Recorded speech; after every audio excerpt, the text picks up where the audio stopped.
today. Maybe it'll just help you recalibrate. Take your mind off from the stress that's going on around you.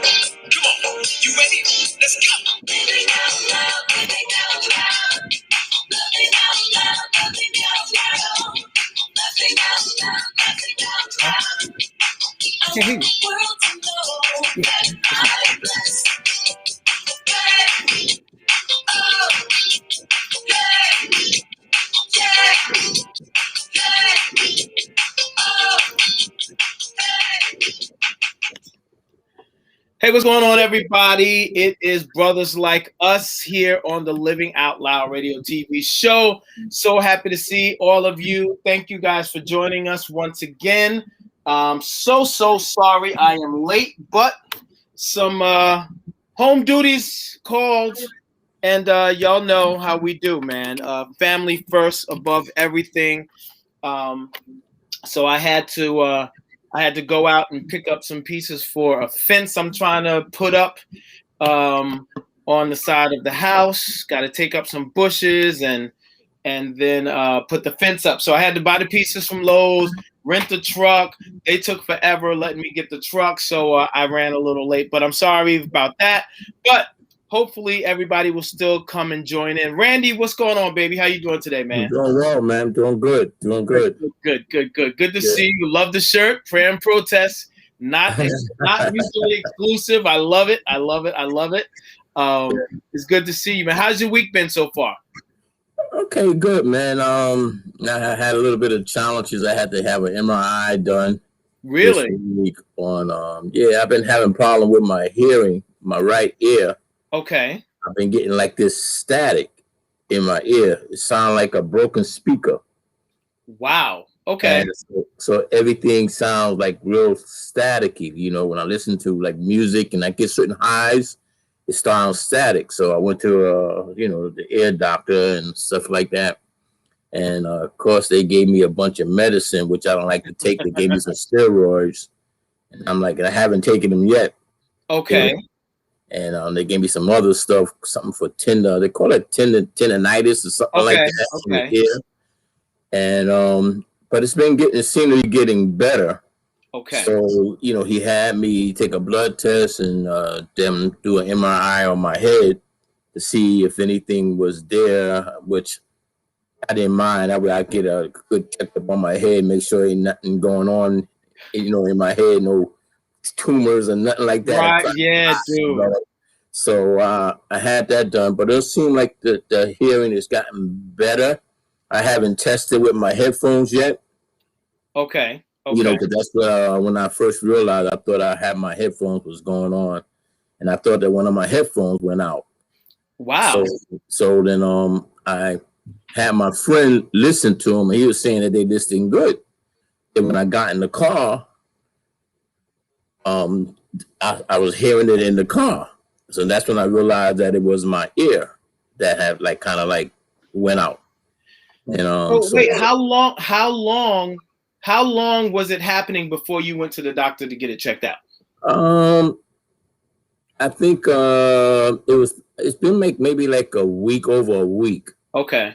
And so I went online and tried to find a doctor, found somebody, right. 5 stars and all this kind of stuff. And I made an appointment, and he gave me an appointment a couple of days after to come in and see him. And they did a auto thing where they check your ears and see if there's fluid. And they did all that kind of stuff. And now, I've been having a problem with my ears a long time because I can't hear the highs like I need to. Okay. And what would happen if I blow my nose, hold my mouth and blow my nose, my ears will open up and then they will shut back down again. So they call it like fluid building up in the ears. And I had it for a while, and I went to another ear doctor, and he gave me some steroids. Wow. So it was like 5, 4, 3, 2, 1. And I was hesitant then I decided to take them. And it seemed to clear up, but this time he gave me a double dose. Really? And I was kind of nervous about it. Uh-huh. So I still haven't taken them yet. and but I haven't had the headphones in either. So I'm trying to give So, myself a little chance to see if they will heal on itself and clear up. right. And so I haven't had the problem. So that's been going on. Good So afternoon, Louisa. How you doing? God oh bless. yeah, let me put my chats on so I can make sure I say hello to everybody. Louisa, how are you? Sorry we're late today, Louisa. I was running around doing some stuff and was late logging on, but I'm so very happy that you joined us again. Always good to see you and hear from you. Yes. So Randy, it's funny you say that because I've been using the AirPod Pros. Yeah. My girls always get on me because I always pronounce them wrong. They're earpods, whatever. AirPod Pro. So I've been using those. And when I put them in my right ear, everything seems muffled. Not like a staticky sound, but everything seems muffled. Like I can't hear everything really good. So I didn't know if it's because of the way they're designed, they're noise canceling, Uh-huh.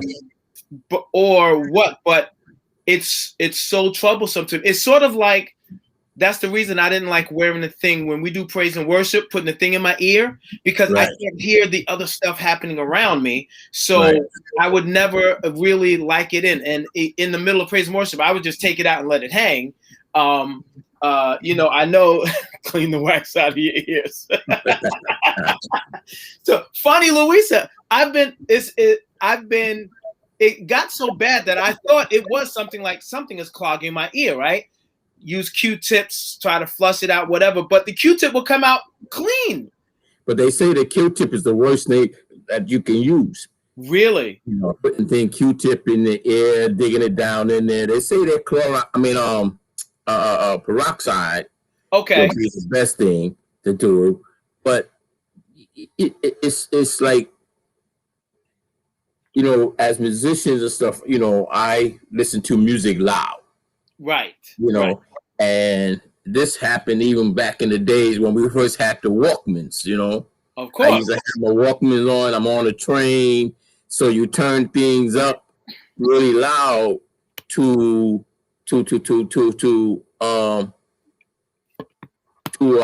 compete with the train. Okay. And so they were saying that was kind of like what damaging to your ear. So the best thing you always try to do is protect your hearing. So now when you playing, now you got the headphones on, you trying to mix, you got that, the sound is loud. And I'm like you, I don't like to have I have the Beats Pros. Okay. And I put them in my ear, but I don't like using them because I don't like the pressure that it puts on my ear. Okay. But then sometimes, like I said, that I want to hear it, I want to turn it up. But then, in order for me to hear like the cymbals and the guitar licks and all that kind of stuff, all that stuff is kind of like muffled because of the fluid in my ear. So that's the problem that I was having. But then all of a sudden, man, I'm like listening, and like I said, it's like one of my ears just blew out. Wow. And I was like kind of like nervous, and I'm like a blown speaker. Yeah, like a blown speaker. I mean, literally, it's like it was annoying. And so I'm listening to TV, and it's my right ear only. It's just the right ear. If I'm in the car, the right speaker. Anything coming out of that right speaker, it sounds like the music, the speaker is blown. So like I said, I just haven't been using the headphones. I've just been relaxing my ears, and hoping that that things will work out, and praying God to heal them, touch them, all that kind of stuff. No, listen, I hear you, bro. And this is my thing, especially as a musician, as a singer. For me, now listen, everyone that knows me and has heard me sing or has been around me a long time, I am not the absolute best at staying on key all the time. Like, I'm a good singer, but I can drift. So if something happens to my ears, if my ears are not as good as they used to be, that could be a problem. Long as there's music playing, I can generally hit those keys and stuff. But I gotta have my ears, man. I gotta have my ears. So to Sister Louisa question that she has, she put me on the spot, asking me if I'm coming back to the band. Ah, I got to put that on screen. So what's the answer, Randy? Huh? So what's the answer, bro? Most likely not. Okay. Yeah, I think I'm hanging it up. I'm retiring. I'm done. I've been at it for like 27 years. Yeah, dude. Just at CCC. Wow. And then I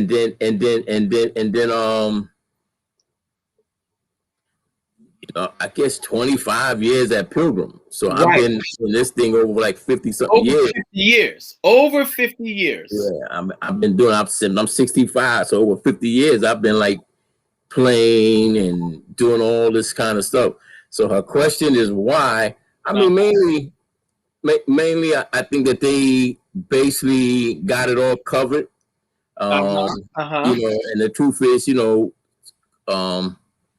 since COVID hit, they've been dealing with less.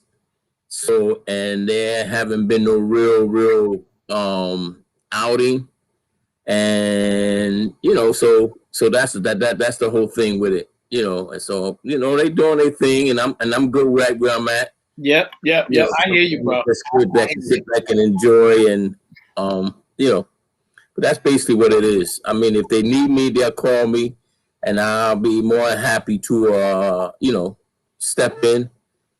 But that's it's good. I'm good. Yeah, no, absolutely. I totally get it, Randy. I really do.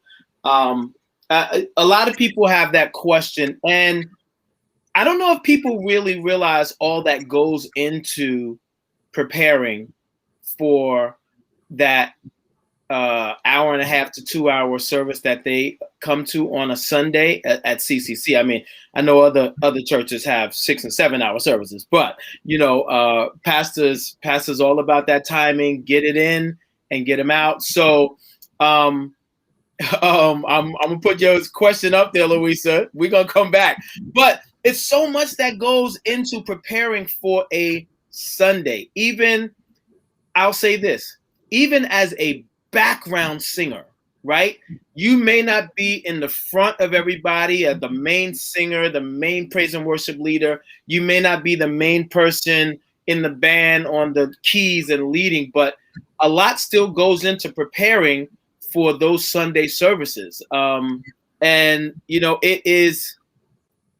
it can take a toll on you. It can take a toll, especially like you said, you've been doing it for 27 years. Now that means 1 or 2 rehearsals every week, fighting traffic into Brooklyn and back, getting there super early on a Sunday morning. And then before COVID, that was 3 services, consistently 3 services. And then you get off, you fight traffic on the Belt Parkway to get back to Long Island, get some sleep. And for you, I mean, you get up super early for work, right? Then you got to go right back.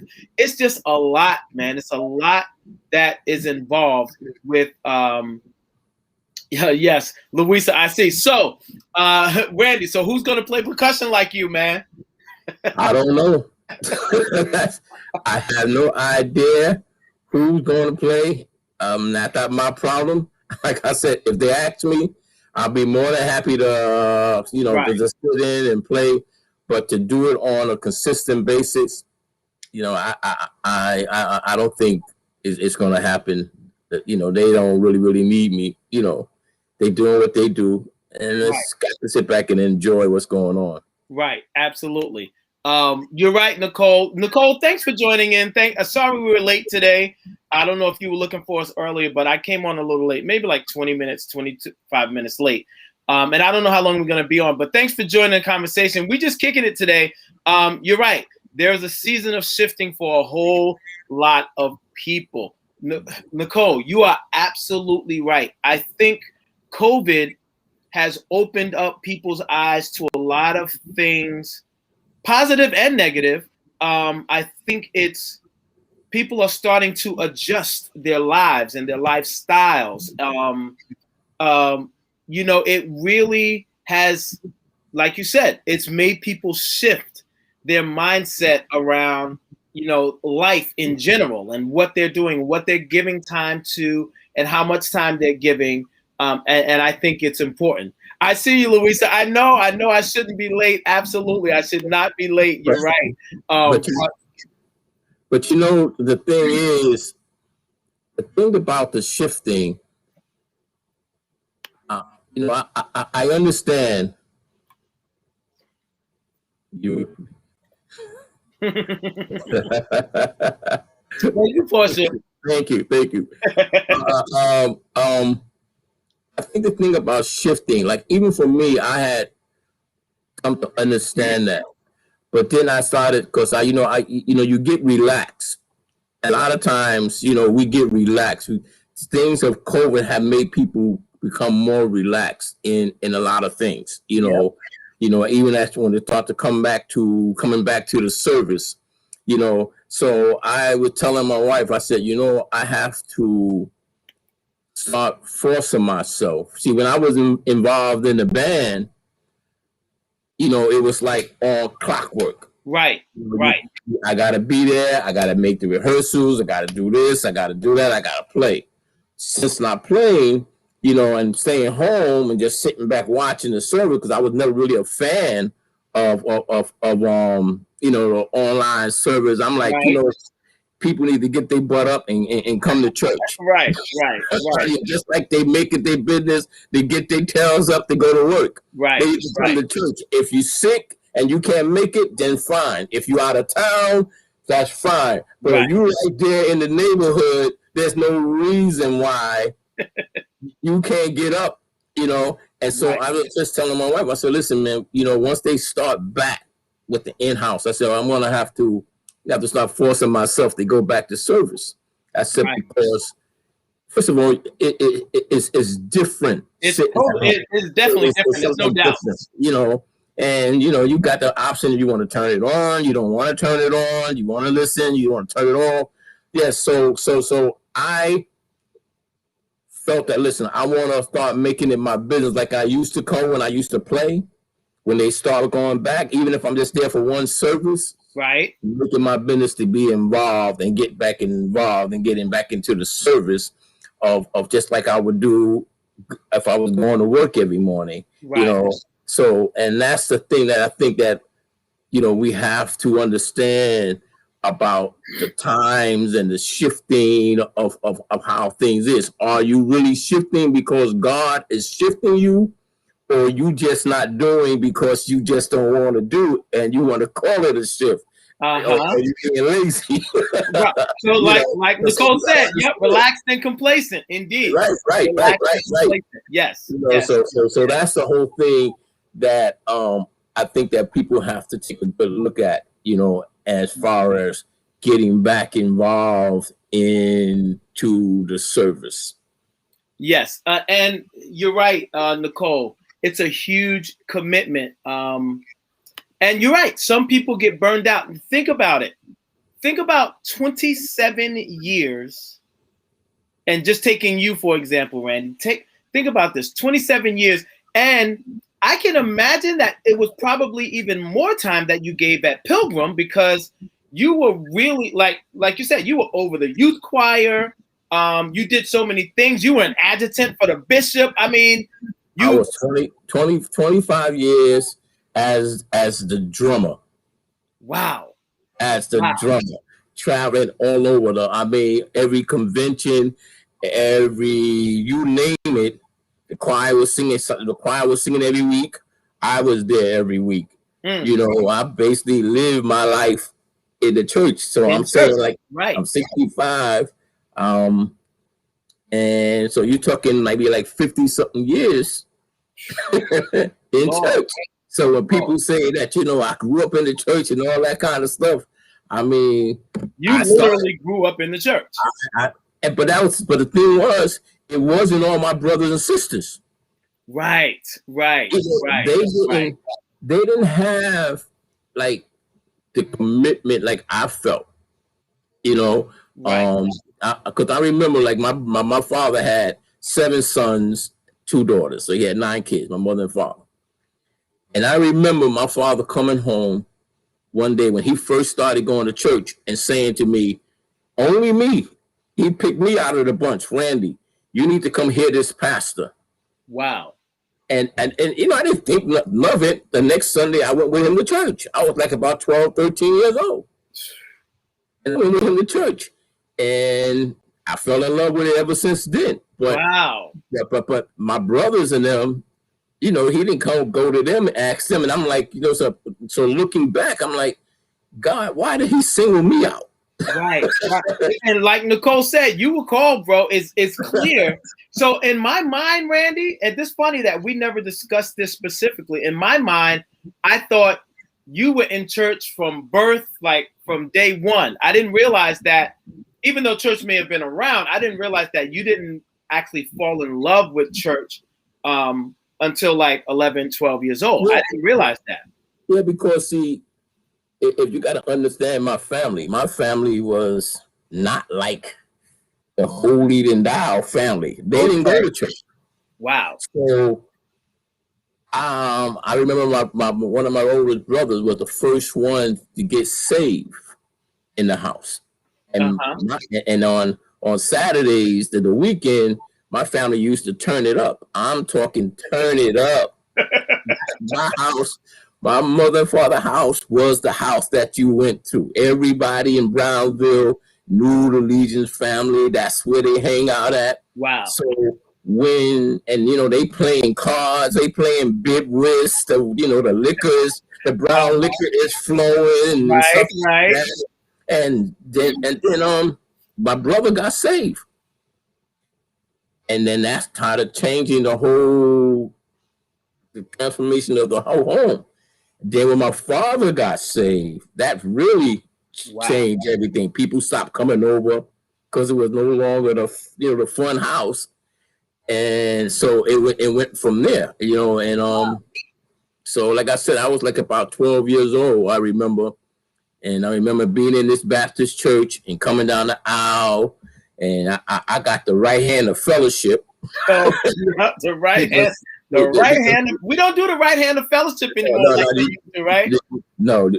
I got that with Baptist. I got right hand of fellowship, but it was not even about accepting Jesus Christ as your personal savior. Right. Because when they baptized, they only baptized in the Father, Son, and Holy Ghost. Right. They didn't baptize in Jesus' name. So when I first got baptized, I got baptized in Father, Son, and Holy Ghost. And then later on, as Bishop began to learn and read the scriptures, that I found that we had to be baptized in Jesus' name. So I had to go back down again. Baptized again. In Jesus' name. And, you know, the transformation, and I saw how God had came in and turned this strictly Baptist church into a holiness church. And then it went on from there. And so yeah, I was like just in it, man, from the beginning. I was like just wooed into it. Wow. And like I said, you know, there had been some struggles, but then you get to the place like, where you gonna go? What I'm gonna do? Right. So where you gonna go? Where you gonna go? I've been in this too long. So this is key. And Nicole, again, thank you so much. I'm gonna go back to something that you commented earlier, and I think this will probably be exactly where we're gonna go today. So you said earlier, many were not able to create the best balance for themselves. There's so much in that statement, Nicole, because I've seen it. I've been a part of it personally, and I've seen it to extremes where, you know, you have people that have been in the church their entire lives and they know church culture, but they don't know outside of the church, because they don't know or understand or know how to really fit into the culture outside of the four walls of the church. And yes, I am so glad Pastor Darren is here, because you came in. Your timing is impeccable, brother. You did the same thing last week. Your timing is impeccable. Yes.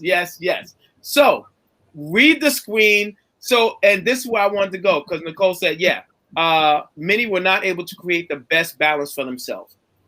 a lot of things for this, Nicole. So I think you're right. Many people are not able to create a balance. And then when people attempt to create a balance, they may be looked at a certain way. They may be looked at as if they're turning away from God. Like if you don't go as hard as I go, if you're not as at the church as much as I'm at the church, if you're not serving as much as I'm serving, people may look at you and say, "You." I mean, back. I guess it's better now. That you're not committed. Yeah, you're not committed. You're Some would not even say you're committed. not really saved, or you're not No. anointed, or but it's so important, and I think this has to come from the pulpit also. You're not committed. You're not faithful. Yep. And God ain't gonna bless you. God's gonna bless this other person more than He's gonna bless you because they're more committed and they're more. And it's just not. It's just not right. Tell me if I'm wrong, man. But I think it needs to be taught more from the pulpit as well. Pastors and preachers and ministers, we have to teach balance, man. Balance. And I would even say this: if you have a member that you see is going overboard, it may be time for you to sit that person down and talk about we talk about work-life balance. It should be a church life balance as well. And Pastor Darren, what do you think about what we're talking about, man? How do you feel? All right, so let me be sure I'm catching the whole context of the conversation. So what is the whole context of the conversation? You guys are talking about. We were talking about Randy started off talking about he was having trouble with his ear. He got it checked out. And we talked, and then that went into how long he's been serving at the church, ministering. And Louisa asked, was he? Louisa started it off. Louisa asked, so Randy, are you coming back to play in the band? And he gave his answer, most likely not. But if they call for him and they need him, he would be more than happy to come in and assist. And then he talked about, when the church really opens back up, he's going to force himself to go back. We talked about people in COVID getting sort of comfortable, relaxed, and even complacent with not having to go into the church house. And so he talked about going back. And for me, yes, I blame you, Louisa. Absolutely. I blame you. And then, so it went to, Nicole said, many people that grew up in the church, that's their life. And, they haven't created the proper balance to their lives. And that's where you came in. I had this on screen, put it back up. And many were not able to create the best balance for themselves. And balance, we're talking about the balance between your church life and church service and your life outside of the four walls of the church, and how it's viewed by different people. Yeah, so it's a very when you talk about ecclesia, because in the last 2.5 years I've arrived at I guess a view of separation between kingdom and ecclesia. Okay. And kingdom is organism, ecclesia is organization. And we've allowed the two that should have never been separated to become separated because of some issues that have crept into the church. And this is perhaps one of them. Growing up in a classical traditional Pentecostal setting, this is probably one of the elephants in the room. If I could just be candid. And I think it existed for a whole lot of reasons. I used to have perceptions about it occupying the place of the pew. Now I have a different set of perceptions about it occupying the place of the pulpit. And to some extent, you're very right in that there has to be a different message that's sent from the pulpit. But that message cannot be just declaration. It has to also be demonstration. Yes. And so what I think happened previously is that the construct of ecclesia previously historical was such that a pastor's entire life tended to evolve around the church. Mm-hmm. And because their life evolved around the church, sometimes they may have lost, and I'm trying to be very delicate and step around this gingerly. They may have lost somewhere in the translation that everybody else's life didn't evolve around the church. Uh-huh. And so sometimes there was a set of expectations that was expected, because as the pastor, well, my life revolves around the church, but then I forget brother A and sister C has a life that's outside of the church, and their life outside of the church does not allow for them to evolve around the church. And now we're not even talking about church workers. We're just talking about people that just go to church. Right. And so by the time I matriculated through ministry, went from being brother so-and-so to deacon so-and-so to minister so-and-so to elder so-and-so, and then it became evident that I was going to go out to pastor. Having sat in the trenches, I developed and decided that my pastoral philosophy was going to be different. Mm-hmm. And one of the things I decided that I wanted to do was to be a sheep-friendly shepherd. Okay, sheep-friendly shepherd. And what does that mean? I asked the Lord to never allow me to become so preoccupied with being a shepherd that I forgot what it meant to be a sheep. Mm-hmm. That was the prayer that I prayed from day one. Why? Because I saw where sometimes as pastors, because you can't help it at certain stages of ministry, especially when it's first starting out, your life does evolve around the church. You literally got to give yourself over to it. Just like, I'm gardening now. I'm growing a vegetable garden, and I have to put a lot of time into that thing for it to grow and get it to the point where it can go on its own. And it's very easy to become so consumed with that you lose touch, you lose sight of certain realities. Forget about the pew, even with yourself. Right. Because the truth of the matter is, hey, Nicole, Louisa cracks me up when she says Bishop Darren. She cracks me up with that. Oh, she cracks me up with that. Okay. She's one of the few people that gets away with it. Okay. One of the few. So, but that's my sister. I love her. She's very special.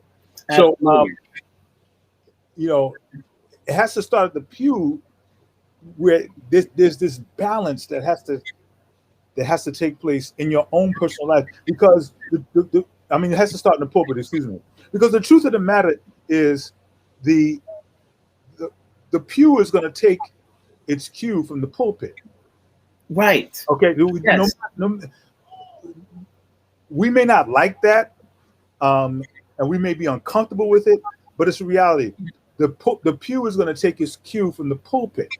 Okay.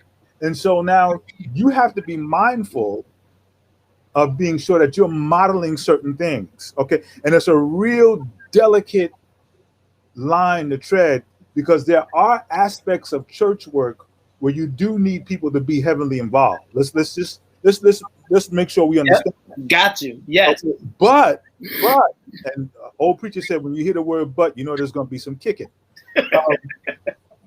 But there has to be an awareness where you say, okay, you know what? We're at a place right now where, and I don't know if Nicole said the word, or if you said the word, or both of you, but we have to recognize when things are crossing into the level of imbalance, because church work can become idolatrous. I know. I'm sorry. I didn't mean to get in trouble. That's it. I'm always making trouble. I'm sorry. No, you talking right, bro. Church work can become idolatrous. Okay, and I'm so many aspects of it. I never forget, man, when the Lord, and I think I told you brothers about this, when I went through a season where God was not telling me on Tuesday what I was preaching on Sunday. Mm-hmm. He wouldn't let me hear it. We got to the point where I didn't hear it until I finished praise and worship and stepped to the podium. And you know what he said to me? He said, "I'm delivering you from making the manuscript an idol." Wow. He said, because it is possible for you to want to preach something that is not necessarily what I want to say. Okay, and so we always have to be aware, because church work can be very consuming, man. As the church grows and people have needs and this develops and that develops, church work can be very consuming. And before you know it, you have put the work of the church above the God of the church, whereby you're not attending to certain things. And God never intended for us to be balanced. He told Paul, and Paul told Timothy, I believe it was Timothy, he gives us all things richly to enjoy. That's one scripture verse that points to the fact that you need to have something else going on in your life besides the four walls of the church. And while I'm at it, a church's four walls is only as good as the amount of openings those walls have. What do you mean by that? How much work is that church doing outside of church life to the extent that it's impacting, here we go, culture? Okay, and we're not consumed with church culture. That's what happens. We begin to become consumed with the culture of the church rather than understanding the culture of the church is supposed to serve as a launching pad for us to what? Infiltrate the culture of the world. Right. Whenever Nicole is funny. And whenever church work becomes more important than soul work, then we got a problem. Okay? And there comes a point in time, if your life is structured with balance, you're going to recognize, oh no, I've lost it. Like for instance, I know some pastors, they don't know how to be comfortable around unsaved people. Right. Well, that's a problem. That's a serious problem. Because how are you going to lead the saints in evangelism if you're uncomfortable around saved people? The only time your Holy Ghost operates is when you're in a church service. That's a problem. When you read 1 Corinthians, the 14th chapter, one of the things that becomes very evident is that the purpose of the gifts, one of the main purposes of the gifts of the Holy Spirit is not just to edify the body, but it is also to engage people who are unsaved with the reality of who God is by introducing them to his supernatural power. And if you want to know if you're really prophetic, walk up to somebody who's waiting for the A train and tell them, thus saith the Lord, and it be true. That's when you're really prophetic. Because when you're in the four walls, the church, the saints are going to be polite if you're missing it. Yep. If you stand on that platform and you miss it, that unchurched person is going to tell you missed it. And they're going to tell you some other things too that may not be so nice. Okay.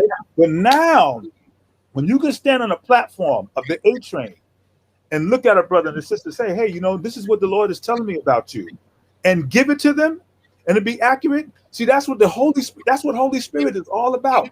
So there's got to be this balance whereby, okay, yes, there are some things that we need to happen in order to make the church go, but we've also got to recognize when it's time for us to extricate ourselves and say, okay, I need to attend to me. I need to attend to my life. I need to attend to, to some other things. You in church, 7 days a week. Well, when are you working to pay your rent? That sounds very extreme, but there are some people that are caught up in that. Or when are you, if you're in church 7 days a week and you've been praying to God, God, send me a husband, send me a wife. If the person that God has for you is not coming from that particular church, you're always there. How are you supposed to meet that person? How is God supposed to bring that person to you? And I know God can do anything, but that's just for me, it's very practical. Like, you have to have balance, man. Let me go a step further.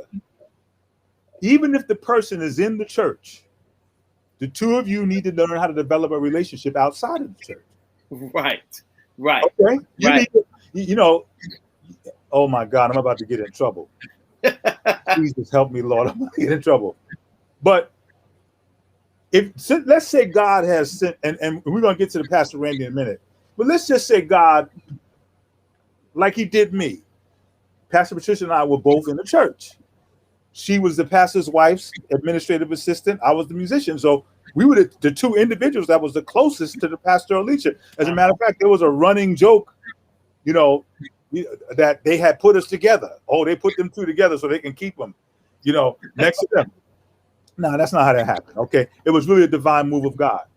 But if we were going to develop our relationship, there were certain things that couldn't be addressed while we was in church. I want to be real. Keep it real, bro. I want to be real. Okay. Yes. You know, yes. Like if I wanted to hold her hand, okay, I couldn't hold her hand in church. And there's nothing wrong with me holding her hand. Oh, come on, see, you see, y'all, see that we're not ready for this conversation. We're not ready. Because I can feel folks clamming up. The one person watching, I can feel them clamming up. No, we're not ready for this. We're not ready. No. See, this is what I'm talking about. Okay, there's just certain things that cannot be developed and attended to inside the four walls of the church. Okay, you know what? We out to the middle of the ocean. We might as well sail until we get to the other side of the banks.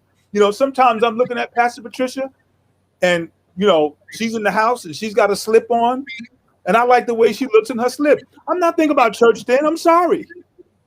Don't get me started. Don't get me started today, man. And I have the Holy Ghost. I can speak in tongues and all that kind of stuff. But there just comes a point in time when Ecclesiastes said it. There's a season for all things. Come on, Randy, you better take it because I'm going to get in trouble. I just want to say this.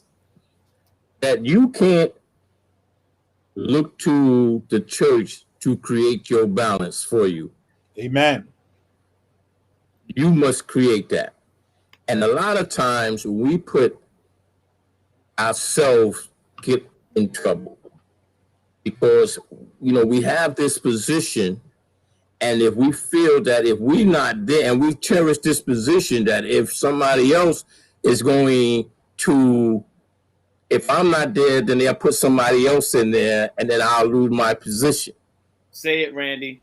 You know what I'm saying? So we feel that we have to always be there. You know, we have this thing within us that we got to always make it our business to be there, even if it means not being home, not taking care of home, not doing the things that we supposed to be doing. If you marry, you know, the church becomes your mistress in a way that, you know, you're always there. So you have to learn to create your balance. You have to learn to say, I'm going to do this and I'm not going to do this. One thing I can say for sure that I always admired about Thurston is always going to make sure that he's in and he's out. He's going to make sure he's going to be in tune with his family. Gotcha.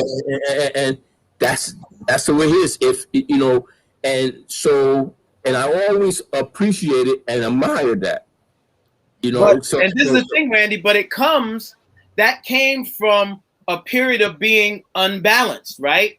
And then looking at my wife, looking at my daughters, I'm dragging them back and forth, you know, because again, I want to be there. You know, they need me. The bottom line is, church is going to go on. If you there or not, church is going to happen. It's going to go on. It's just like your job. You know, no matter what, if you leave today, they're going to have somebody in your position tomorrow, because they're going to always think that we got to have somebody. They use you to build you up, but there comes a place in time when you have to learn to take some time for yourself. You got to take the time for yourself, man. And so it took some years. Like I said, I did a lot of, I'm talking 27 years, always there. You know me, Thirst. I was always faithful. Yep.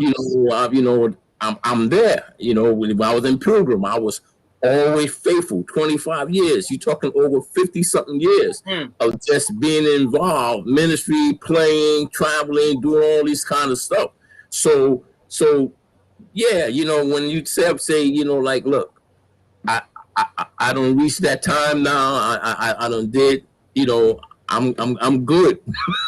You know, right. And the lights have come because COVID. You know, it has its bad, it has its good, but it gave me a chance to reshape, rethink, prioritize and put things in place. And so I can kind of like, I'm at peace, with my decision, and if I'm there, I'm there. If they need me, I'll be there. But it's not like I'm knocking on the door, because the bottom line is I have come to learn that, that no is one of the most powerful words that in the English language. Absolutely. Absolutely. I can't do that. I ain't doing that. Right. Right. You know what happened? As we're talking, I'm thinking about the different transitions I've been through as a pastor, and how there's such a fine line between when you have to be there, as opposed to it being a legitimate reason, as opposed to when you become so self-absorbed and consumed that you've allowed your personal identity to be engulfed by the church. Okay. Right. And over the years, God has strategically gotten that thing out of me. And one of the ways it happened was, I'll never forget when my father died.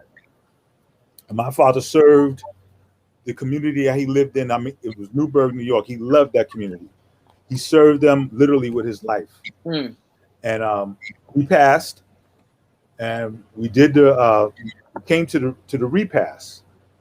It was at one of the big community centers there. It had all this food. Everybody came. And after about 2 hours, one by one, it was a Saturday afternoon. I'll never forget this. It was the first Saturday. Or no, it was the first Friday.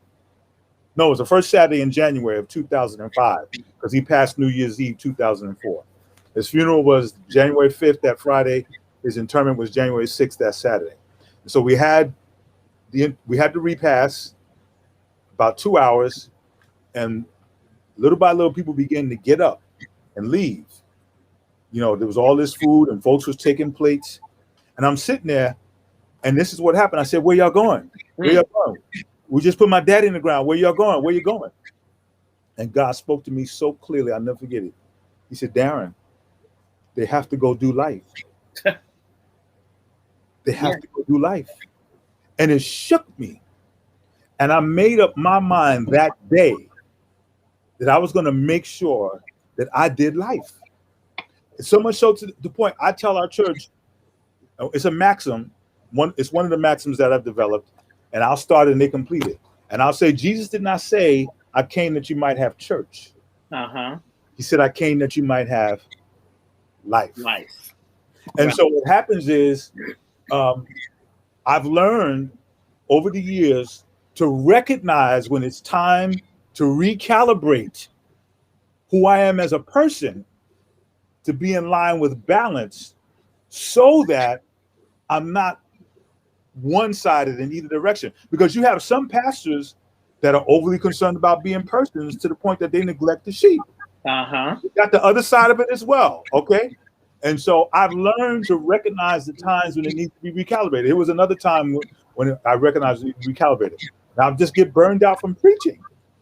So I had to learn that it was okay for me to take time off as a pastor from preaching. Right. See, to speak to Randy's point, the truth be told, a lot of times you're dealing with insecurity. Because when you're secure in who you are, then nobody can take your place. And you do your job well, nobody can take your place. Now, on top of that, you got to recognize that sometimes you do your job well enough to make room for somebody else to learn how to do theirs. Right. That's got to be that other part as well. And so you know what? About 11 years ago, I started taking a pastoral preaching sabbatical. And from the third, at the latest, the third Sunday in July until the third, sometimes it's the second Sunday in July, until the third Sunday in September, I don't preach. And with the exception of the first year, I've never had to call in a pastor from outside. Wow. God has blessed us with quality ministers. They come, and I mean, they bring a strong word. The first time we turned our young people loose, none of the adults wanted to go behind them. It up. And I was sitting back there, I was like, yep, I'm so glad I'm not preaching for 2 months. I'm not coming behind these because they brought it, man. Randy, wow. You talking about the young people when we last time? They brought it, man. And see, that became a reflection on me as a pastor. Right. What that said was, okay, you know what? I did my job so much so to the point that these individuals can step up and they can do what I did. And see, you got to recognize an organization is no better than its ability to exist beyond its main leader. Thank you. If that organization cannot exist, and that carries down, that's your departmental heads, that's whatever.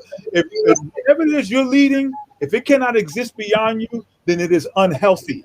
Right. Okay? It has to live beyond you. It has to. And if you're smart, as soon as you can, you'll start creating the dynamic where that happens sooner than later, because it makes your job so much easier. Like, well, I mean, we're going to go in a slightly different direction, but here's another example. You have some pastors that are intimidated by their ministers of music. Well, so right there, pause right there, because you said something earlier about not being insecure, right?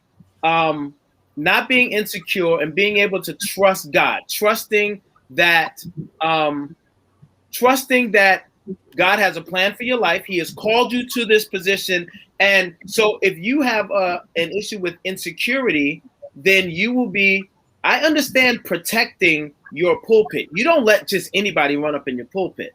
Right. But if you have spoken into and helped to develop young people, ministers, even other peers that can come and bring a word, you cannot be fearful that if I allow this person to speak, they're going to take my members away, or my members are going to love them more than me. Or you can't have that mentality and really grow and really prosper. In my opinion, that's my opinion. You guys don't have to amen for it, but that's just how I feel. You have to be a person that develops good leaders, speakers, that are able to stand on their own and not be fearful that if I give them this platform, they're going to take something away from me. First of all, it's not opinion, it's truth. That's number one. Okay. Right. Number two, nobody can take from you what belongs to you. Okay. Right. Nobody can take from you what belongs to you. Okay. Number three, and this is the part that really tickles me. So God gave you an opportunity. Don't you realize that now you have an obligation to give somebody else the same opportunity? Right. Okay. And the reality is, if you've been doing this thing for any length of time and there's nobody else that could do it, then you need to check something is wrong with you. Right. Okay? Now, for instance, some pastors are intimidated by good ministers of music. And some pastors, and sometimes it's subconscious, they have this thing where they don't want anybody having more of an effect on their people than they do. Well, first of all, they're not your people, they're God's people. Yeah. Okay. Number two, if somebody else could minister to you, have an effect on you and cause transformation, and I don't have to do it, well, guess what? I don't have to work as hard. Right. Have at it. God bless you. Heaven smile upon you. Go for it. And what you got to realize is, once you serve people, and I mean really serve them well, nothing and no one can take your place with them. Okay? And you got to realize this is a team thing. And if you're able to come along, and the Bible gives us an example. It's in 2 Chronicles, the 5th chapter, verses 11 through 14. When the music ministry did what they did so well that the priest could not minister. Bible. What that meant was God decided to operate on such a level that day that church did not need a preacher. Well, guess what? That means I put the sermon that I had up for another day. I get a chance to put my feet up and rest and relax, and I don't have to work as hard. And enjoy God. And enjoy God. And here's the other piece. This thing is not about any human being. It's about God. Right. And if God is in the mix, then there's no reason for it to not be able to go further. Because I had to deal with it. Some pastors are not going to be this transparent, okay? But the reality is, sometimes as a pastor, you feel some type of way about things happening on a certain level. You're not a part of it. You got to get delivered from that, man. And what I found out during the pandemic, because we set something up where we decided, I'm not waiting till the summer to release y'all to minister. Now you're going to start sharing the load on Wednesday nights. Mm. And I took it a step further. I'm not coming in on Wednesday nights. Wow. Y'all going to be the ones running the show. I took that cue from the Reverend Dr. A.R. Bernard. Uh-huh. Because he hasn't been in Tuesday nights, and God knows when, from what I understand. And correct? those Tuesday nights are powerful. Hello. And so hold on, because I'm gonna bring you back to Luisa's question, but I wanted to say hello to Ernesto. Ernesto, can we hear you, bro? Can you hear me? We can hear you great, man. How you doing, bro? I missed you, man. Finally, I was about to have a GoFundMe with my equipment. Good to see you, man. It's good to see you. How you doing, man? How's the family doing? Blessed. Thank you very much. Thank you. I had to jump in on this one, man. You guys were just. I was watching on YouTube. Okay. Yeah, I was watching on YouTube, and I'm like, oh, yeah. You know, I was thinking just about, and it's great to see you guys, man. And you was blessing me. I was in the basement cleaning and just listening to the whole thing, you know. Nice. But I wanted to state that I think you guys said a really key word, and that's insecurity. And it doesn't matter where your position is in the church, whether you're a pastor all the way down to the guy who cleans the toilet. You know, people are very possessive with those positions. And I've served for many, many years, and I've observed a lot of things, and I realized that actually, believe it or not, God gave me a heart for some of those insecure people. Wow, my Lord. Wow. Because the reason why is because I always ask, like, well, why are they insecure? And I don't want to get too much into, like, you know, general business, but, you know, those of you who are in MOH, you know that they would always have like Ministry of Helps over at they would always have like a prayer request, right? And this was like years ago, and I noticed that the people who I deemed to be unfit to serve because they were not very nice with their temperament or customer service. Were the ones that really had some real issues. And then I was like, then why don't they sit and get ministered to? Right. And then the Lord kind of opened me up and just said, because they're afraid to. Wow. Because, you see, here it is. For a lot of people, the sanctuary isn't just sitting and listening to the word or getting praise and worship. It's also serving because I feel functional. I feel like I'm doing something. I got work, I got home, right? And I got church. And 2 out of the 3, the people ain't happy to see me. I love that, Ernesto. I love it, man. You know, and I feel powerless at work, and I feel powerless at home. But when I go to church, I get respect, I get validation, and you know, Pastor Randy's absolutely right. Like, you got to get those things from the Lord, right? But as we all know, you know, there may be no statues in church, but there's a lot of idols. Amen. Amen. You know? Yes, sir. So I wanted to say, like, when I see people like that, and then as far as the pastors are concerned, my heart even bleeds even more, because, you know, Petraeus said, he had made a comment when he got in trouble. I don't know if you remember that, but he said there's a thing that goes, the higher you are on the pole, the more your bottom is exposed. And I think for when you see a pastor's humanity, aka their weakness, you know, sometimes we're not praying for them, but we're criticizing them. Absolutely. Yep. Mm-hmm. I tip my hat to people like Pastor Randy and Dr. Bernard and every person who takes on that mantle of that calling, because church people are tough, man. You mean Pastor Darren? You gotta have a love of Jesus to deal with people. You mean Pastor Darren? Yes, Pastor Darren. He got it right the first time. Oh, I said Pastor. He got it right the first time. He said, but how you could know you what? be wrong and prophetic at the same time, right? Exactly. Yep. But you know what? You see, one thing I come to learn is that, and I learned this at CCC, it's about the maturity, the growth. And that's one thing that we kind of overlook a lot of time. But sometimes you get the new people in there and they want to serve, they want to get involved, they want to serve, you give them their marching orders, and all they see is tunnel vision. Right.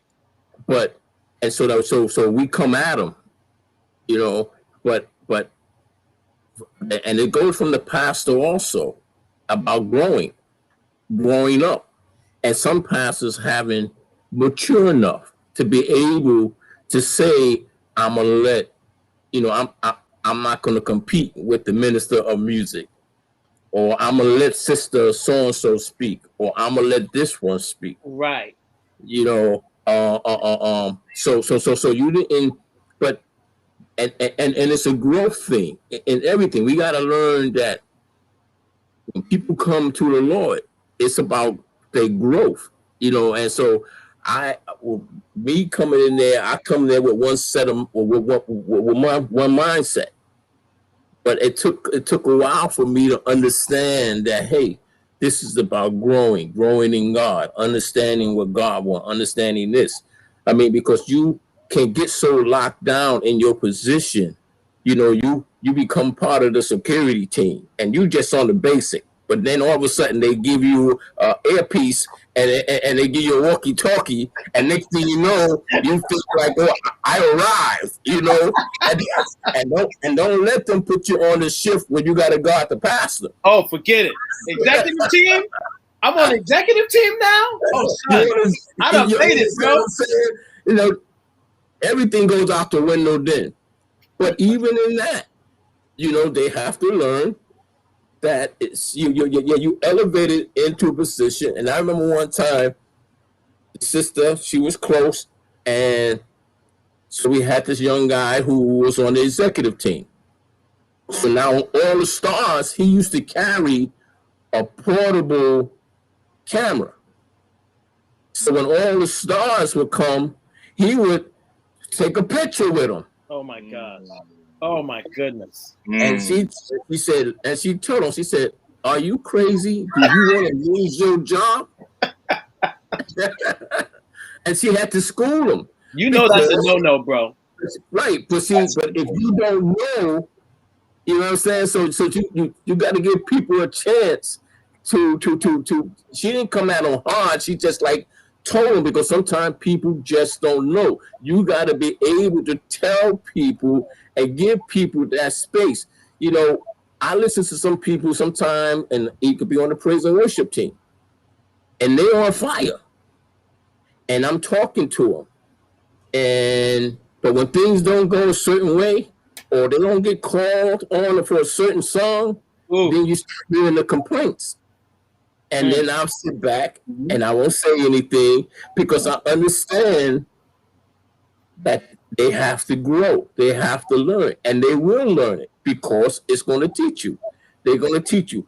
I tell people all the time, I said, the one thing I learned about the church, either they're going to make you run to God or they're going to make you run from God. But you're going to run.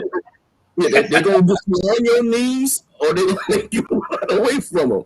I mean, so this is so this is where it is, and I had to learn that. I'm, you know, sometimes, you know, like I said, I might have been there for 20-something years, and they got a new guy at the door, and this guy, I'm trying to get back to my section, and they stopping me, and you know, they want to like throw me up against the wall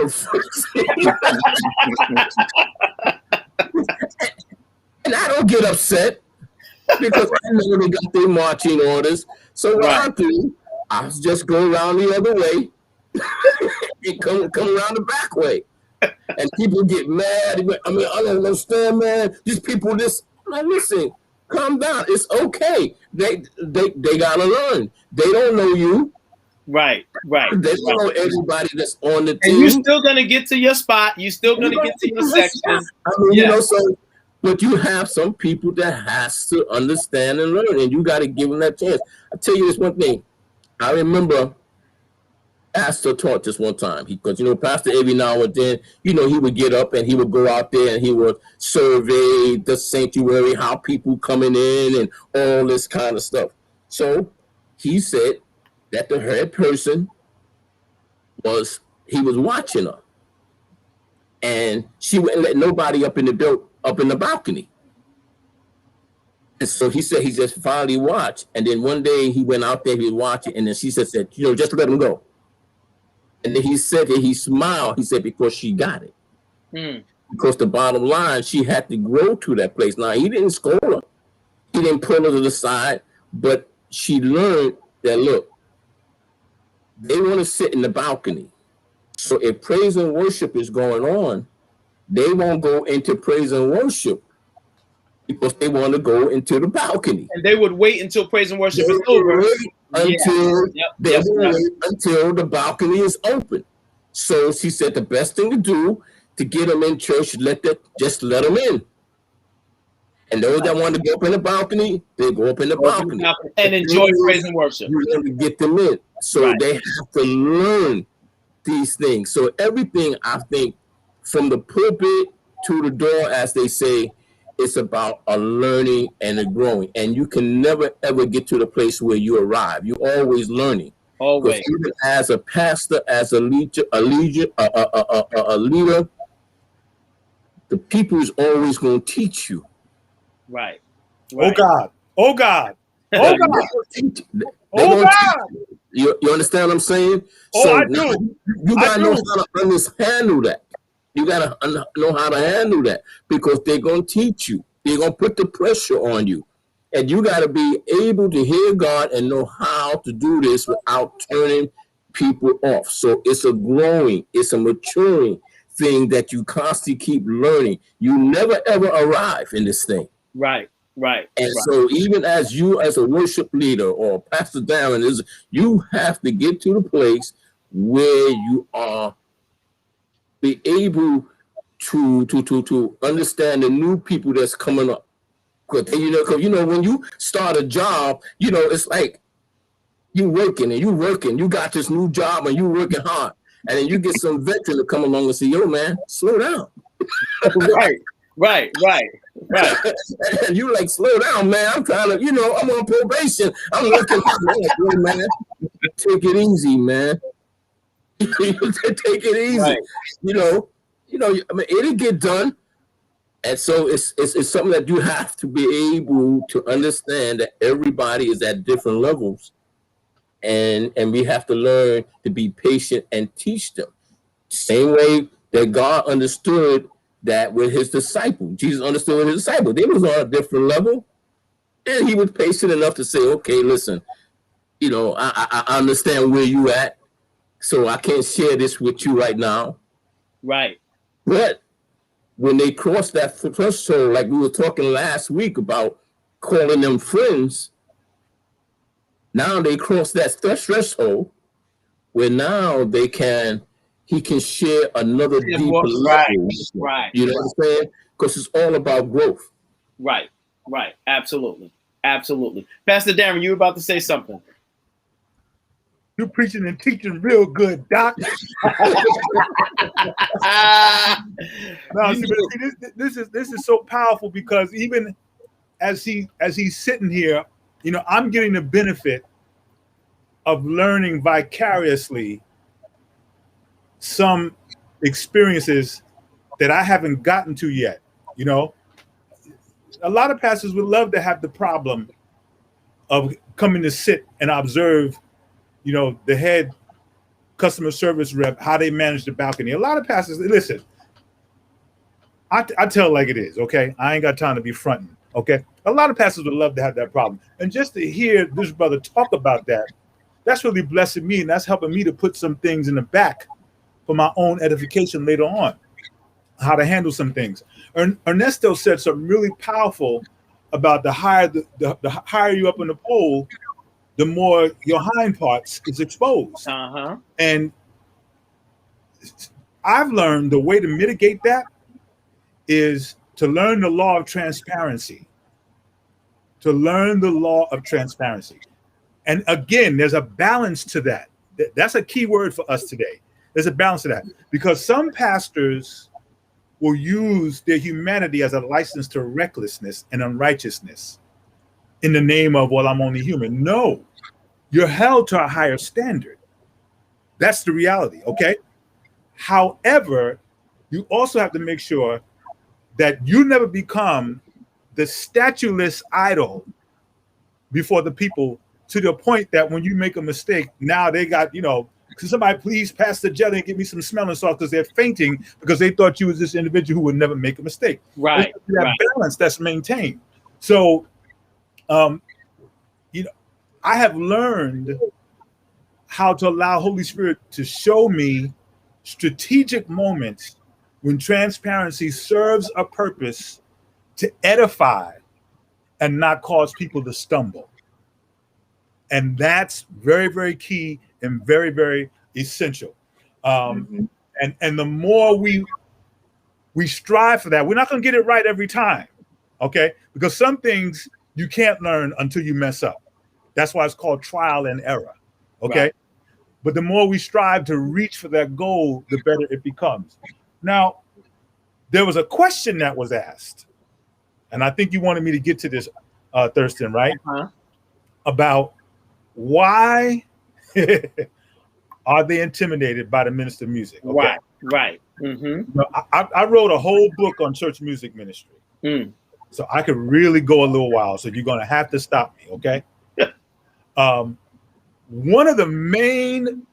my standpoint of view, having spent time in the trenches as a minister of music and as a pastor, and the first 12 years of my pastorate ran concurrently with me serving as somebody's minister of music, okay? One of the main things I realized was pastors that lack some type of musicality are the ones that are more often than not prone to being intimidated by minister of music. Because they don't understand the principles of music, musicianship, and what goes into it. There's a reason when you look at Numbers, the 10th chapter, you can read it and you can just go right by it and miss it, but it's very, very powerful. God put the trumpet that was used to call the congregation together for war and worship. I like that, war and worship. I gotta put that in the back somewhere. Randy, don't take my teaching, okay? I'm already working it into a song, bro. I'm already working it. Yeah.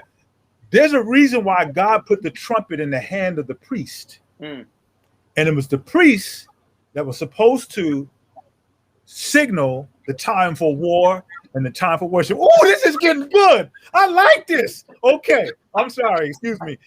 Okay. And what happened is that as the church, and I'm not talking about modern day church, I'm just talking about the spirit of the church, the spirit of organized worship. As it evolved, some kind of way, the trumpet fell out of the preacher's hand. And that's where the problems started, because now we have someone who's in leadership that doesn't understand a significant part of how worship flows, okay? We look at Marvin Winans, prolific musician, prolific. Look at Donnie McClurkin, prolific musician. Right. Donnie can play, okay? Oh, yes. He's well known as a singer, but Donnie McClurkin can play, okay? A lot of people don't know that, okay? Look at Walter Hawkins, okay? Paul Morton. You have these individuals, and it's not an accident that they excelled in music and excelled in the word, because the two go hand in hand. It is said that in the schools of the prophets, in the Old Testament school of the prophets, you couldn't matriculate past a certain point in the school of prophets until you mastered an instrument. Wow. You had to master an instrument because the two went hand in hand as far as creating a dynamic of progression to get to certain levels of operating in the things of God.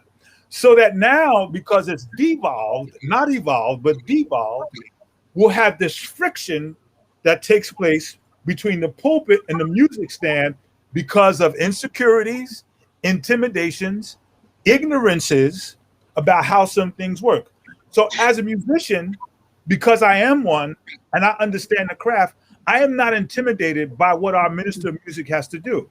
And I realize biblically that there's going to be some things that minister of music can do to move some things along that I cannot do through the ministry of the word. How many people have gotten saved through a song when there was no preacher available? Right. Right. Absolutely. And when you have a certain level of musicality yourself, you're not intimidated by that. Okay. And as I said before, if we can get the Holy Ghost to move and I don't have to do nothing, great. That means I live a little longer. That means I stay a little bit longer in ministry. That means I'm not working as hard. I'm preserved.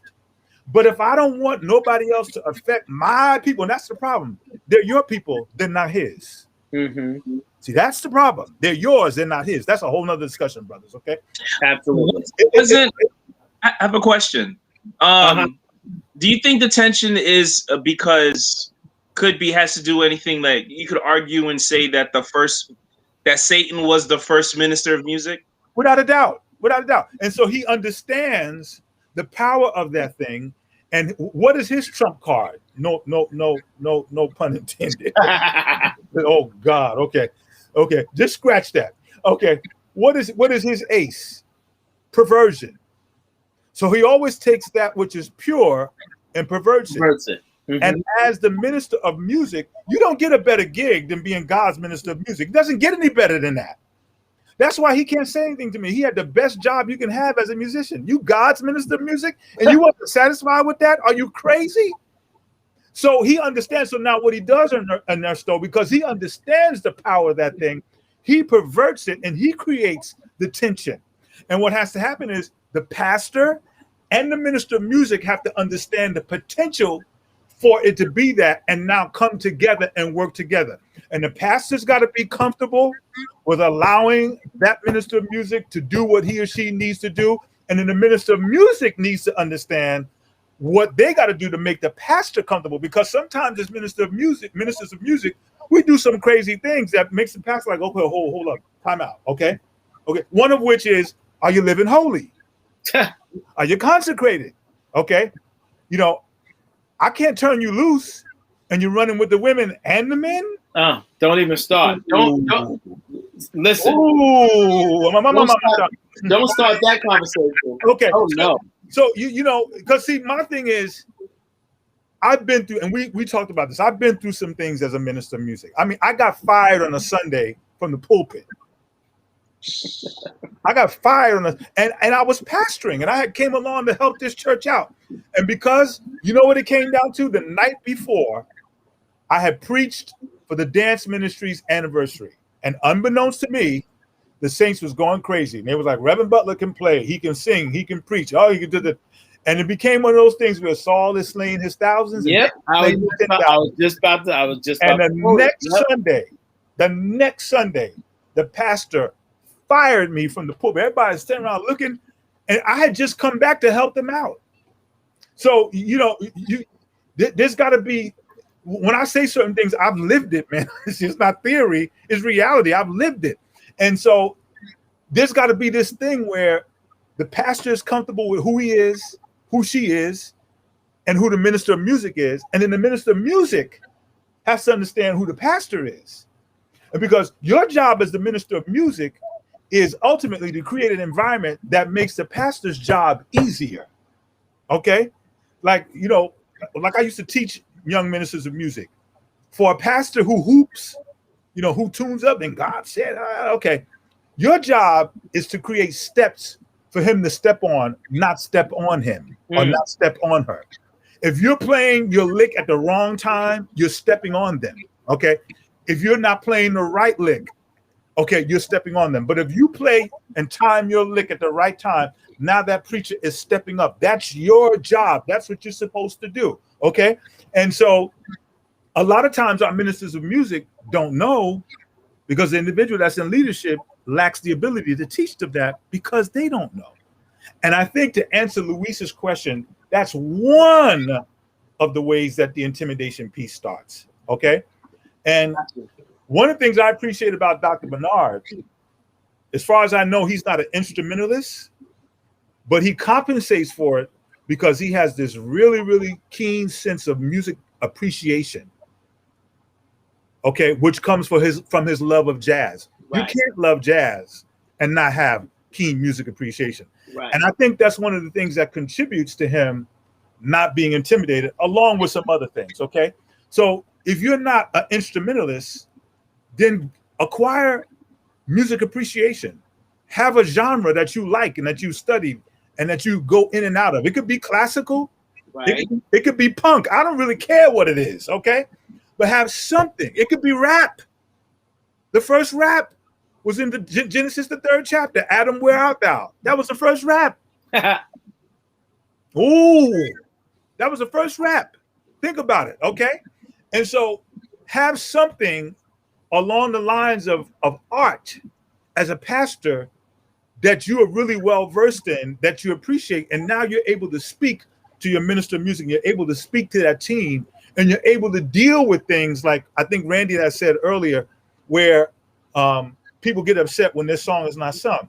Well, see, if you've traveled certain roads as a pastor, you're able to speak to that thing and diffuse that, so that the person understands there's going to be some days when Holy Spirit flips the script and he decides we're not going in that direction. And if you are where you're supposed to be spiritually, then you don't care. All you want to know is, did God have his way? Right. Is God being glorified in what we're doing up here? And, right. and if you're able to speak the minister of music's language, you can communicate that to them instead of rebuking them and saying, "Oh, you carnal Christian." No, that's not working. That's not working. So just the start of answering Luis's question, just to start. No, I love it. I love it. So this is what this is what is sitting with me today. I know we're coming up towards the end and we're going to do final words, but what's sitting with me today, I go back to Randy, how you were talking about people need time to develop, to grow, to really, and we've seen it happen. We've seen ministers, pastors, and just regular people be at a certain place, be at a certain level of how they interact and what they do. And then you'll see them a few years later and there's a change that has happened, or there's some growth that has happened. So, and this is totally for me, because I know that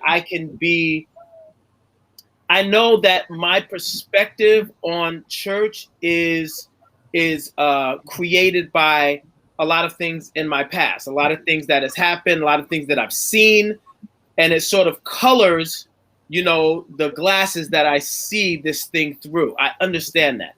But for me, so when I look at young people today, I see their potential. Like, regardless of how they're dressed and regardless of even how they're talking and what they're doing, I see their potential. I don't tend to hold that same view when it comes to adults, especially for pastors and leaders.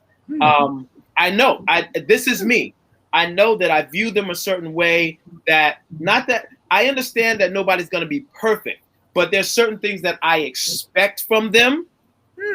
And for me now, and even in this conversation, what the Lord is telling me is, you have to give people time to grow. And even someone that has been in this for a long time, you still cannot expect perfection from them. You have to understand that people are on their own path, their own. Now, there's some stuff that I just still think is ridiculous. There's some people out here doing some ridiculous stuff, right? And I could call them on it, but I don't know what God is doing with that person. So for me, I'm learning to keep my mouth off of people, to make sure that I give them the same grace that I want. right? And yes, it can be frustrating, but I have to start to make this shift in my own personal viewpoint and outlook on this thing. I know it's very important. Go ahead, Randy. Yeah, one thing I was hearing, that Moses had to learn to grow as a leader. Mm-hmm. He had no problem with understanding and hearing God, but dealing with people, it was on another level. Right. Because Moses was on a verge of leadership burnout. Right. Exactly. Because at one point, he was the only counselor. And his father-in-law, it was Jethro that came up when they came up with the Jethro principle, said, listen, you need to appoint leaders and then give 50, some 100, and let them and come to them, and they will be able to direct things. And then the hard problems, they will bring it to you. Right, right. And so when you are, and that's what I say, like when you are a leader that's insecure, you feel that everything got to come to you. Now, like Pastor Darren told me that he said that for I think for 2 months, he goes on this sabbatical where he don't minister. He let the ministers in his church do it, which I thought was great. But you have some pastors will never, ever take a break. Take that line because of their insecurity. I'm telling you, you cannot come up in there and then everybody start raving about you. That's what he means by when you're talking about ministers, musicians. Because, I have had the rug pulled out from under me several times. Because the people were saying, people was praising or giving me accolades. So then one thing that I learned something from that. I said, it was God that spoke to me, because I was putting so much on the pastor. Like I would say, long as I got Pastor Darren's back and he's backing me, I can make it. Right. Like Pastor Darren was my rock. Right. And God had to show me, he ain't your rock. Nope. Man. I'm your rock. I'm your rock. And then he had to show me to the point that he snatched the rug out from me, and he had to let the pastor do it so I'll feel it. So I was disappointed by the pastor.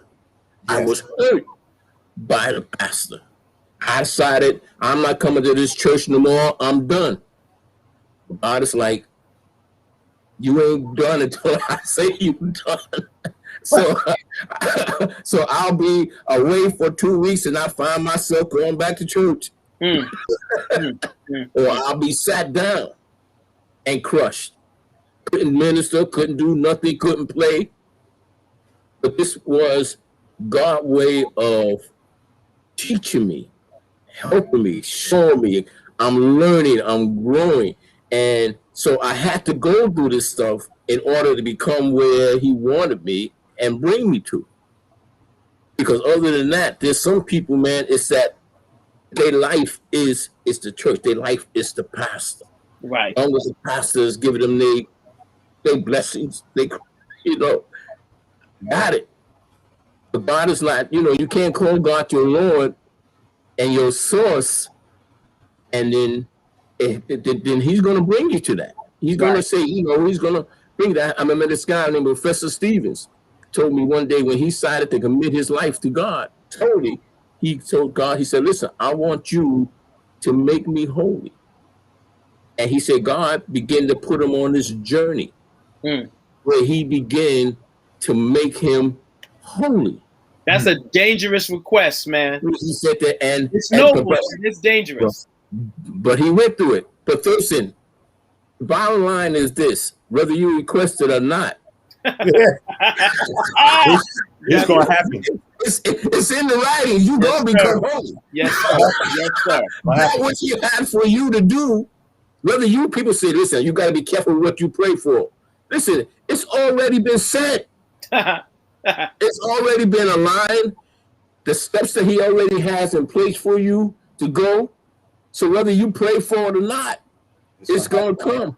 Because in order for him to bring you to the place that he has already mapped out for you from the beginning, you're going to go through it. Right. You're going to go through the hurts. You're going to go through the disappointments.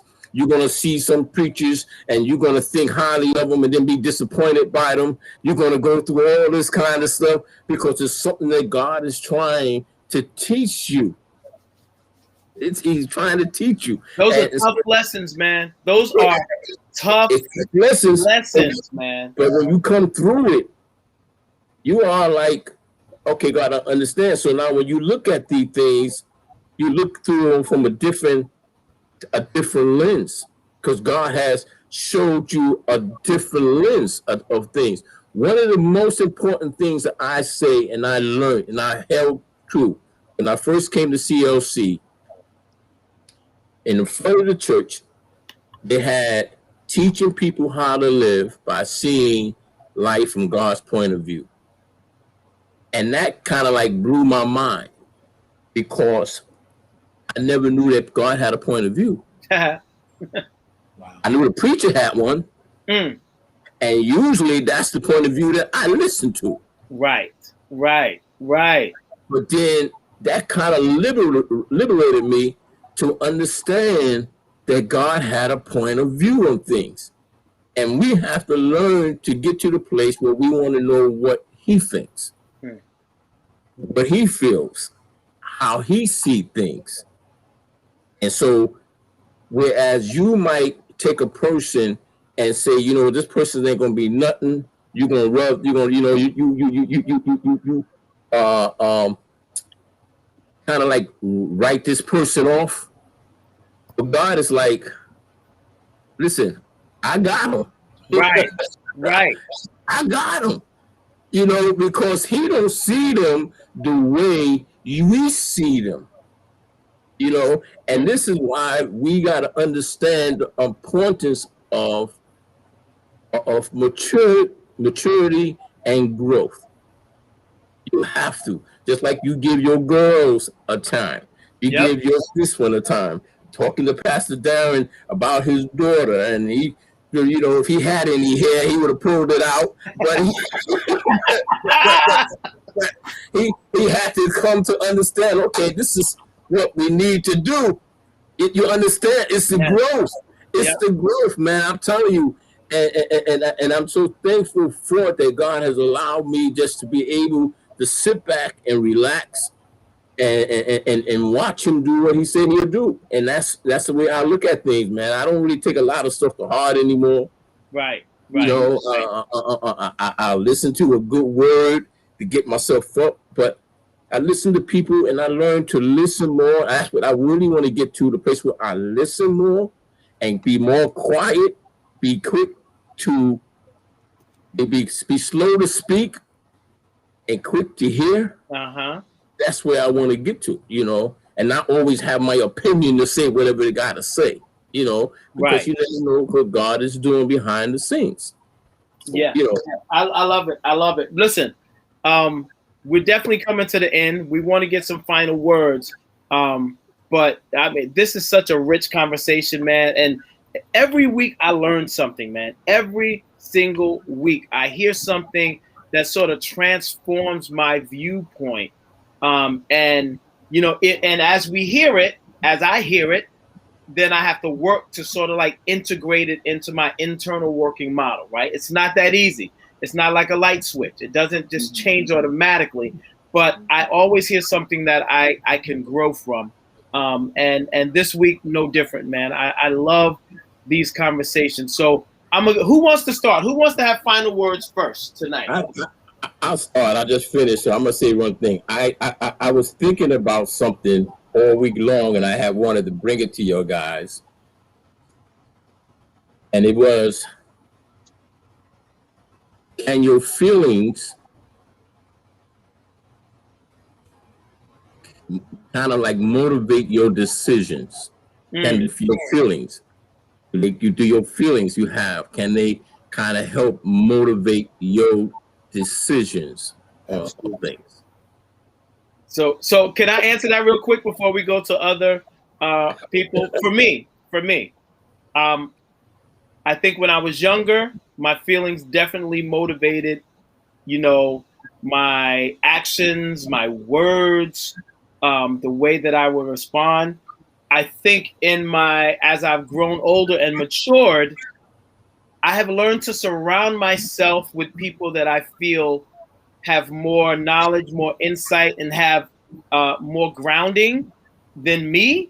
I'll tell you, I share everything. I share absolutely everything with my wife. She's a brilliant woman, and I know she will give me good counsel. Randy, I come to you with just about anything. I surround myself with people that I know loves me and people that I know will give me good counsel. Now, do I listen every single time? Absolutely not. But I have learned to surround myself with people that I can trust and that I know is going to give me good counsel, so that I can go off of more than just my feelings. I think that's extremely important, and I think that's something we should probably discuss more on another show. That's just my feeling. That's a great question, and that's just my feelings on it. Who wants to go next? Who's going next? You can do final words, or you can answer Randy's question, whatever you want to do. I'll go next, so that Pastor Darren can go last. I think that I really pray for all the saints in the church, and no matter what level they're in, that God continues to heal their hearts. Amen. Because at the end of the day, we talk about these issues because people are hurting. Right. And they got issues, they got hurts, especially those that have been hurt in the church. The fact that some of the things that I hear, even that Randy and Darren and yourself, Thurston, what you guys say, it's truly by the grace of God that you're even still in the ecclesia. And exactly. Yes, and but that's not, and we all know that's not everyone. Right. So my heart really bleeds for those people, and I pray that God continues to heal all of us at every level. Even those of us that's on this panel now. And as for to answer lastly Randy's question, there's an old Ed Cole ism that said, I think it goes, boys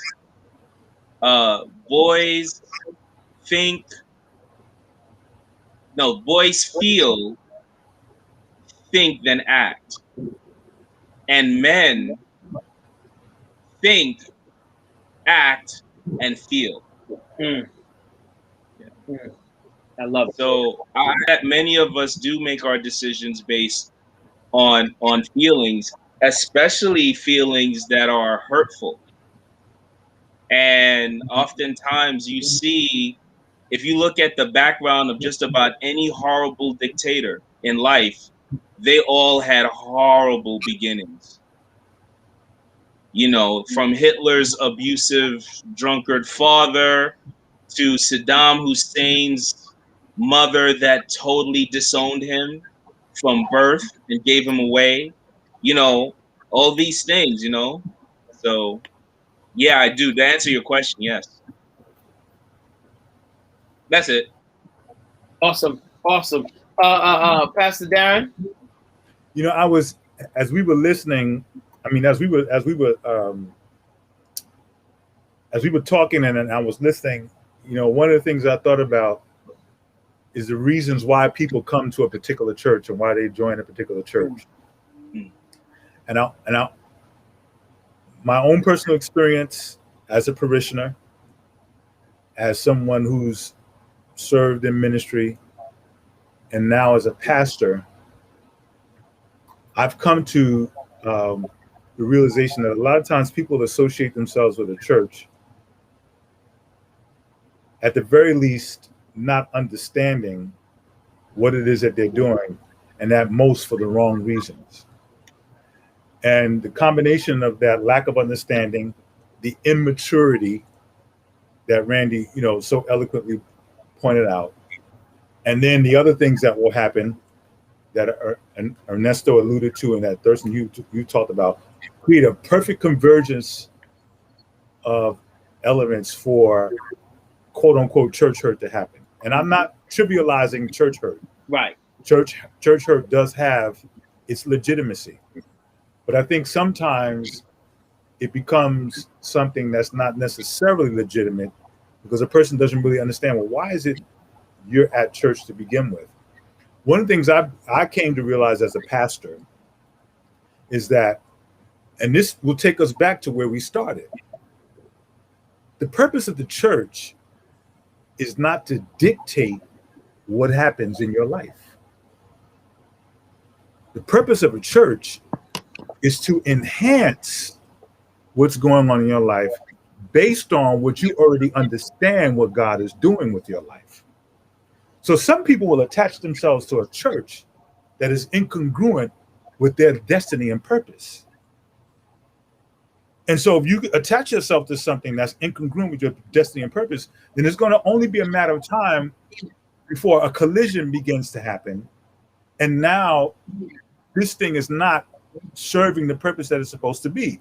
And you get upset and you get church hurt, not realizing, well, no, you really wasn't supposed to be there anyway, because this church's emphasis, this church's assignment, this church's mission has nothing to do with your purpose and destiny. And once you understand that, then we can get to, well, some churches you go to and you're going to be there a while. Some churches you go to will know it's just a season because this church is just filling a particular need in this season. Some churches are going to be short term. No, this church was just designed to birth you into the kingdom. Okay, but now you have to go somewhere else for you to grow up and mature. And I think that would be a great topic for us to explore. I mean, I may have already, touched on it beyond what we need to now. But listen, no, I think that's great. And so that brings me to thoughts of, as a therapist, if someone comes into session or into the office of any therapist, not just me, any therapist, and they present something to me that I am not versed in, that I don't have the experience in dealing with, or I'm just inadequate in that area that they need help in, then I would refer them to someone that I know is an expert in that area. But does that happen? Is that even feasible for churches? Like, does that happen in church? If, like you just said, someone comes in and they're dealing with something, and Pastor has taught this. Every church is not going to be everything to everybody. You can't be. If you try to be everything to everyone, you will fail. But if you know what your calling is and you stay true to your calling, God will use you. You'll be effective. But if your calling is not in line with what this person needs, is that it? Because I don't see pastors turning members away, especially if they're tithe paying and offering giving members. I don't see them turning them away to other ministries. This is not a criticism. This is just just viewing the current state of the church per se. Can I answer that real quick? Absolutely, please. That is a reality that you have to be honest with yourself about as a pastor. And sometimes God will cause a collision to happen in the church for you to face that reality. Case in point, we had a particular individual in our church, and it became apparent that their motives for being there were inconsistent with what we were about. And I'm trying to be very, very diplomatic in how I'm addressing this, okay? And so when I realized problem, here's what I did. I said to the person, and I sent them an email, and I said, it's become apparent to me that I lack the anointing that you need for me to effectively pastor you. And it is my suggestion that you go and look for another church where that pastor has the anointing to minister to you, because I lack it. Wow. Now, Bishop Therapist, you saw what I did, right?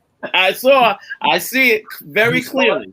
You saw it, and I think what happens is we're afraid to confront some things and deal with the hard things, not realizing you can confront without being confrontational. Absolutely.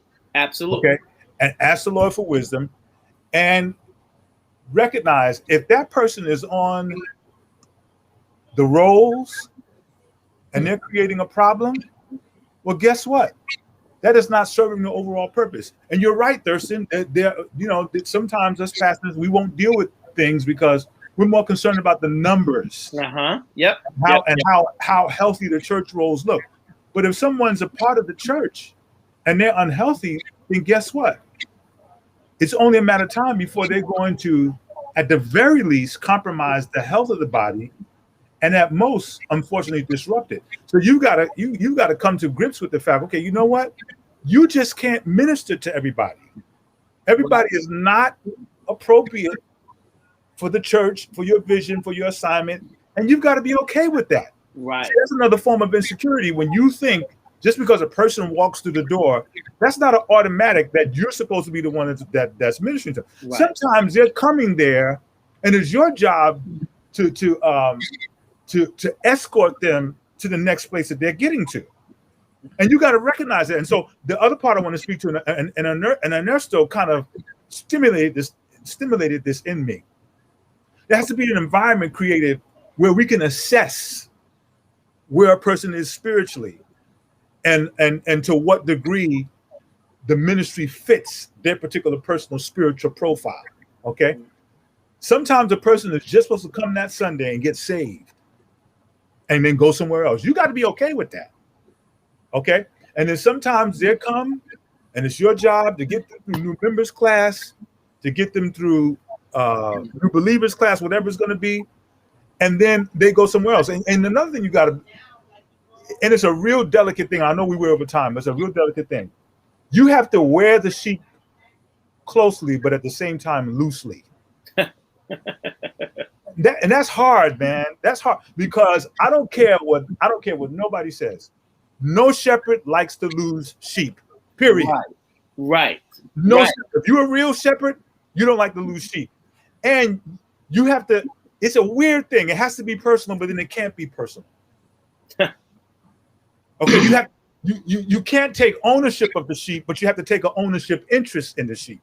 You see, you see. It's delicate, man. Absolutely. So anyway, you understand that. Those are my last words. Absolutely. You understand that because working with your clients, they're your kids, but they ain't your kids. That's right. Absolutely. Yeah. Absolutely. Listen, I shared with the young people I'm working with now, the amount of grace and freedom that I give them, is probably something that they have not experienced like in their own homes or even in school or whatever. But I did. I took on a sort of fatherly role. But this is what I understand is that even as I'm doing that, and just like you said, Pastor Darren, you create this environment for people to be themselves so you can assess. Everybody in there is an individual. The beauty of my position is as the director of a coalition that has all 12 sectors of community that comes together on a regular basis, I am able to look at someone's situation and say, okay, this is, and if they share with me, okay, this is what's happening in your home. This organization over here specializes in that. So I'm going to make a call. I'm going to connect you guys and see how they can assist you, right? You need some counseling in this area, or you need some financial support or financial education. whatever it may be, I have access to these different organizations and people that are willing to come in and help. So I'm able to sort of like place them with the people that can take them to the next level. But it all starts with, so I don't get them in a room and just say, tell me what's wrong with you and I'm gonna send you out. No, it starts with creating an environment where they feel safe, where they feel appreciated, where they, especially working with young people, this is my big thing. One of the first things we talk about is, you know, the old saying that children should be seen and not heard, throw that out the window. Amen. I want to hear everything that's on your mind, everything that comes to mind. And I don't even want you to struggle with the best way to say it. Say it how it comes to you and we deal with it, right?